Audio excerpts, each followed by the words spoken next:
தந்திரசாலியான நரி ஒன்று எப்பொழுதும் மற்றவர்களை கேலி செய்வதில் விருப்பமுடையதாக இருந்து வந்தது. இந்த நரி தனது துன்புறுத்துதலால் மற்றவர்கள் அடையும் துக்கத்தில் மகிழ்ச்சி அடைந்து வந்தது. தந்திர நரியானது மற்ற மிருகங்களையும் தொடர்பு கொண்டு அவர்களை தனது வீட்டிற்கு வருமாறு அழைப்பு விடுப்பதை வாடிக்கையாக கொண்டிருந்தது. அவர்கள் வீட்டிற்கு வரும் போது அவர்களை கேலி செய்து வருத்தமடையச் செய்து வந்தது. ஒரு முறை கொக்கு ஒன்றை விருந்து உண்ண வீட்டிற்கு வருமாறு நரி அழைத்தது. நரியின் மோசமான நடத்தையை அறியாத கொக்கு, நரியின் அழைப்பிற்கு சம்மதம் தெரிவித்து உணவு அருந்த ஒப்புக்கொண்டது. அதன்படியே கொக்கு வீட்டிற்கு வந்தவுடன் நண்பரே வாருங்கள் இப்போது இருவரும் உணவு அருந்தலாம் என அழைத்தது. தந்திர நரி சூட்டாக சமைக்கப்பட்ட கஞ்சியை 2 தட்டுகளில் இட்டு பரிமாறியது. நல்ல பசி என கூறிக்கொண்டே அந்த தட்டுள்ள கஞ்சியை தனது நாக்கினால் நக்கி சாப்பிட துவங்கியது.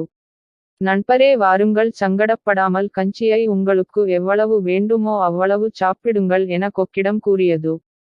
ஆனால் கொக்கினால் கஞ்சியை உறிஞ்சி உண்ண இயலாது. முடியவும் இல்லை.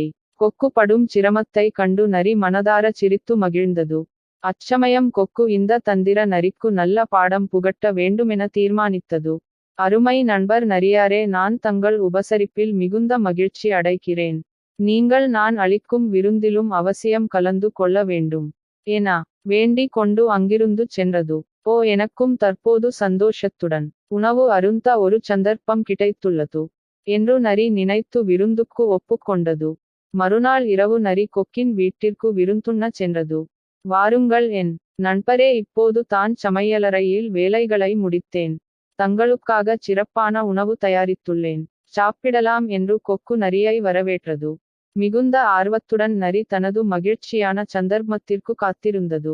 ஆனால் உணவிற்கான கஞ்சி 2 குறுகிய வாயுடன் உள்ள நீண்ட அலகினால் ஜாடியிலுள்ள கஞ்சியை ருசித்தபடியே எனதருமை நண்பரே, நீங்கள் மற்றவர்களின் உற்சாகத்தில் விளையாடியது விரும்பத்தக்கதல்ல. இப்போது நீங்கள் ஜாடியில் உணவருந்த முடியாமல் வருத்தமாக உள்ளீர்கள். வாழ்க்கையை உணருங்கள். மற்றவர்களின் வருத்தத்தில் நீங்கள் சந்தோஷம் அடையக்கூடாது என கொக்கு சொன்னது. தந்திர நரி தனது தவட்டை உணர்ந்து மௌனமாக வெளியே வந்தது.